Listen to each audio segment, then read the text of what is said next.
Are you keeping an eye out? Are you looking for the mail carrier? It's so funny. You're not due for another hour. Hey, kia ora, Helen Brahms here, coming to you live from Mesa in Arizona. Hope you're having a super fantastic, sparkling, winning Wednesday. My gosh, what a morning it has been.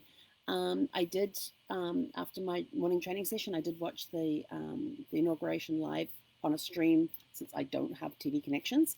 And they're like all the other ones that have gone before that I have witnessed on TV before. It's a very emotional experience. Doesn't matter who winning, whether I voted for the person or not, I still get an emotional experience watching the inauguration.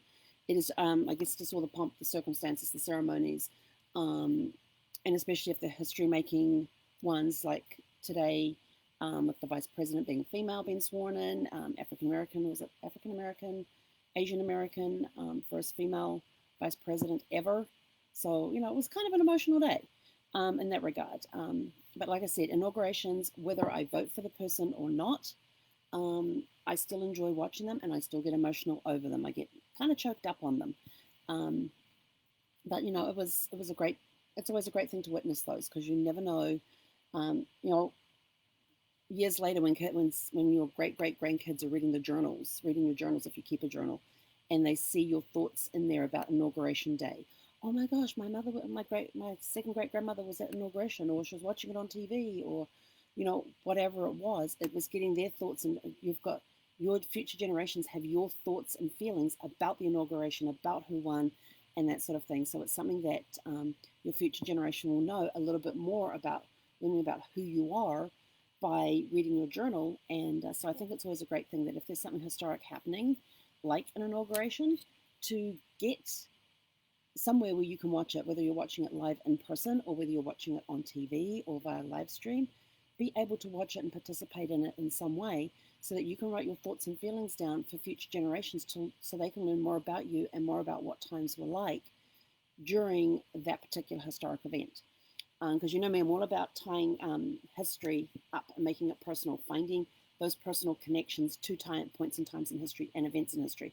So this is one way that you can do it. So yeah, so so today is Winning Wednesday. Look at that. It is also so Winning Wednesday. We're going to talk about the 8 successful habits for a winning mindset. And I read this great article in Lifehack. I love some of their articles. They have great articles.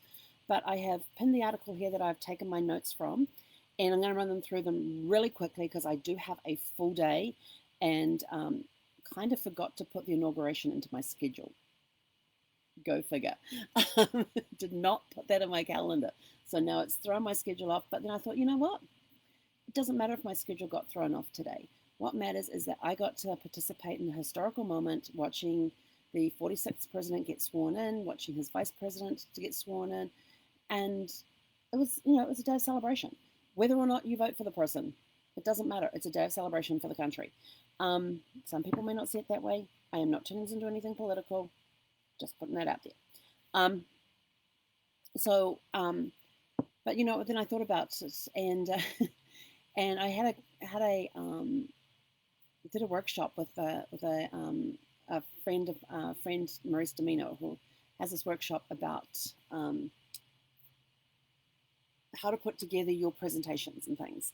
And one of the things he always used to do is he would look at the clock that he had sitting on the side table there, where he would have his notes, and he would turn around and he would say, and he'd look at the clock, and it didn't matter if we were behind on schedule, if we were ahead of schedule. He always said, "Oh my gosh, we're exactly where we need to be at this point in time." And you didn't, and he had his little agenda there with all the little time thingies on it. It didn't matter if we were running behind or if we were running ahead. We were always exactly where we needed to be. And I kind of thought about that, and I thought, if your day gets thrown out of a loop and you're running behind on time, don't use time against you, use it with you by saying we're exactly where we need to be at this moment in time.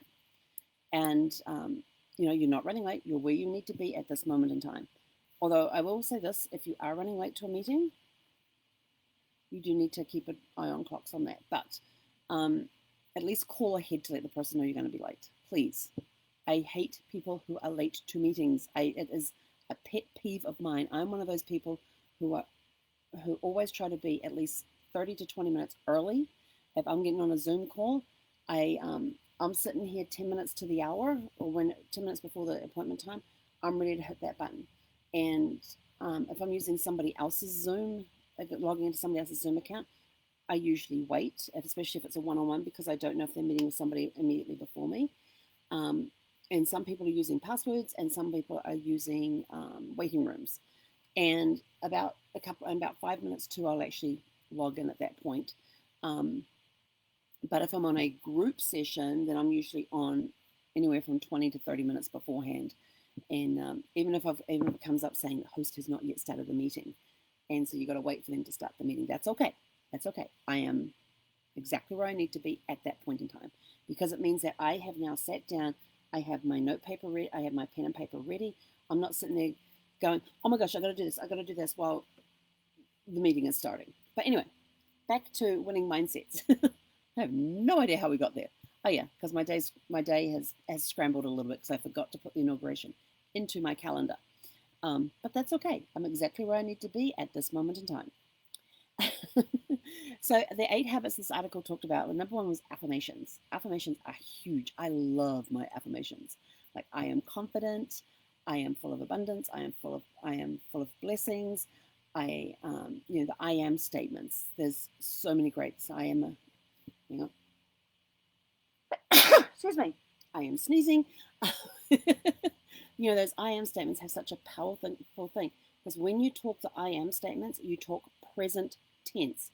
I am attracting. I am self-confident. So you're speaking in the present tense in that moment, not I have or I am going to. No, you speak present tense. Big thing on that. The second one was negative visualization, and I thought, negative visualization? I thought, what the heck? So I read this and I thought, this is actually brilliant. It's almost like reverse psychology. So like you, for example, the example I've given there is about your car. You imagine that your car is stolen and there is no chance of recovering your car, and you don't have the resources to replace your car. And so now you have to imagine what are the feelings that you are now going through, because you no longer have that mode of transportation that you've relied on for so long. And the thought process is that once you go through those feelings of what it's like to go without your car, that when you go and sit in your car, when you actually go to use your car, you have more of appreciation for the fact that you have a car. I thought, that's like reverse psychology, but I love it. It was brilliant. It was great. Choosing love. That's really easy. Everything comes from love. If you're in a positive frame of mind, everything, super fantastic and sparkling, comes from a place of love. Love being the strongest emotion that there is. Oh yeah, there was that Cliff Richard song. Love is the strongest emotion. Something like that. Yeah, I have to go look up that one. Number 4 was gratitude. And we always talk about gratitude on Thursdays. Always being grateful for what you have, always being grateful for where you are in your life, being thankful for the experiences that you have had, that especially the ones where you have had to stretch and grow because of the circumstance you were in. Being solution orientated. Don't look at a problem as a problem. Look at it as a chance to learn and grow. Look at different ways that you could find a solution for a problem. Thinking flexibly. And I thought, well, that's a good one. And then I read the thing, and they used the example of, and I'm going to quote this because I haven't actually seen this quote by Thomas Edison before, but I've heard variations of it. And so the quote here says, I have not failed 700 times. I have not failed once. I have succeeded in proving that those 700 ways will not work. When I have eliminated the ways that will not work, I will find the way that will work. And I thought, wow, because I've always heard the thing of, how Thomas Edison successfully found 10,000 ways that a light bulb did not work. And so, but that one there's a little more broader, and because he looked at it from a different perspective, he used his thinking flexibility to be able to look at something from a different perspective. He hadn't failed at all. He just proved ways that didn't work. And he kept proving ways that didn't work until he found the one that did. So I thought that was absolutely a brilliant way to look at that. Curiosity. Always be curious. I'm always curious. People go, like people trying to say, oh, I found this wonderful new tool that will revolutionize your business and blah, blah, blah, blah, blah, blah, and all this sort of stuff. And I'm like, okay. And so I will go off and I may ask them a few questions about it beforehand, or I might go off and research it on my own, then go back and ask them questions. And it could be some time-saving app or software. Usually it's an app or software where, like, I have the app Repurpose, and Repurpose will take my Facebook Lives, and whenever they've titled Helen's Great Adventures, it takes the Facebook Live. A few minutes after I've finished recording it, it downloads it and uploads it automatically to YouTube. Great tool to use. Whereas and I use it twice a day, every single day. And it automatically puts my keywords in there, and it automatically puts it into the playlist because I set up that workflow for it. So you start with the workflow, like I want my Facebook Lives, they have to have this in the title, and I want them moved to YouTube, and I want them put onto this playlist, and I want these keywords added. And I recently found out that I could have like an intro and exiting portion of the video that gets stuck at the beginning and the end of every video. And I'm like, that is so cool. But now I have to come up with an intro and an ending piece. So we're working on that. But it will automatically plug it in there. Is that saving me time? Hell yeah. Because now I don't have to go into the end of the live, wait for it to download, then upload it into YouTube, and then put in all the keywords, put in the description. It does it all for me. And I'm like, yes. It saves me so much time, because for me to download it, upload it, put the keywords in, put all the descriptions in and everything else, that's probably 20 to 30-minute process based on how fast the internet is at the time. And yes, some things you can copy and paste, which is fine, but still, it's 20 to 30-minute process. Get this thing to do it. I don't even have to look. I just get on here, do my lives. It's done. I know I can go look an hour later, and it will be sitting on my YouTube channel. So I'm sort of like, yes. Always be curious. So if somebody comes to you and says, hey, I found this great thing, it's awesome, research it first to see if it is going to be something that your business could use, then ask further questions. Optimistic. Being optimistic. Always be optimistic. They say, they had here something about positivity. You can't be positive all the time, which is true, but by taking an optimistic mindset is still worthwhile. And it rewards people with delayed gratification or who work away at their tasks. And always be the one that's, is the glass half full, is the glass half empty? Well, you could always think of, and I saw this one time, and I can't remember who said it, and I can't remember who was being interviewed at the time, but I remember hearing this, and I thought, that is absolutely brilliant. Half glass empty, glass half empty, or glass half full type of person. They said, why do we have to choose? Why cannot the glass start off full, and as we're achieving our goals and our things, the glass is getting empty, so that we now have room to top it up and put more goals and dreams in there. And I'm like, that is a brilliant way to look at it. Instead of, the glass is half empty because we have completed these dreams and goals that we had in our glass, and we now have room to fill it up.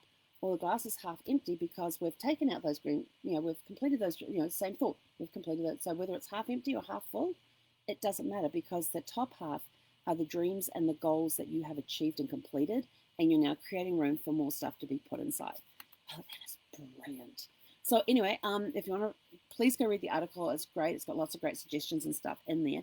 And go have a super fantastic, sparkling, winning Wednesday. Enjoy the day. I am going to go because I have a list of things to do, and I'm going to be celebrating at the end of the day when I get my list completed. Yay! So it's going to be awesome to get that completed. What was I going to say? Oh yeah, I have this key, and this key is actually a bottle opener. But this key. I'm going to see if I can do this correctly. Because I've had it going in my head about how I was going to introduce the key. So it's actually a bottle opener. But I'm sending this key out to people who have just celebrated their birthdays, because I'm going to try something. I'm going to try it because people usually send New Year's resolutions on the 1st of January. They start the 1st of January and off they go. But what if you were given a key on your birthday that was the key to open the new year of your life? And you start your New Year's resolution on the day of your birthday. So you take this key, you unlock the door, stepping into the next year of your life, and you use it to close the door behind you and complete the previous year and lock the door. This key is a master key. It can unlock all the doors in your life that you need it to unlock. There may be a few that it cannot open because it may not be the right time for that door to be opened. See, this key, this is a master key, but it's a very special master key because this master key can unlock any door, but some doors have time locks. So if you go to open it, you might find that it won't open yet. Like you could be waiting for a new year to start. You could be waiting for your birthday so you can start a new year, but the key is not going to unlock the door for the new year until your birthday. Think about that. What would you do with a master key? If you had a master key, what doors would you want it to open? Ooh, I'm going to go make a Facebook post now. This is just giving me a great idea for a Facebook post. So I'm going to go do that so we can get you to put your things on there. But if you would like to be part of my birthday club where you get to receive a key along with cards of encouragement throughout the year to achieve your goals that you want to achieve either on or before your next birthday, please private message me and I will send you the link where you can go and sign up for the birthday club where the key is going to play a key role in the next year of your life. I know, that was really bad, wasn't it? Anyway, go have a super fantastic, sparkling winning Wednesday, and we'll catch you guys later today. Heck on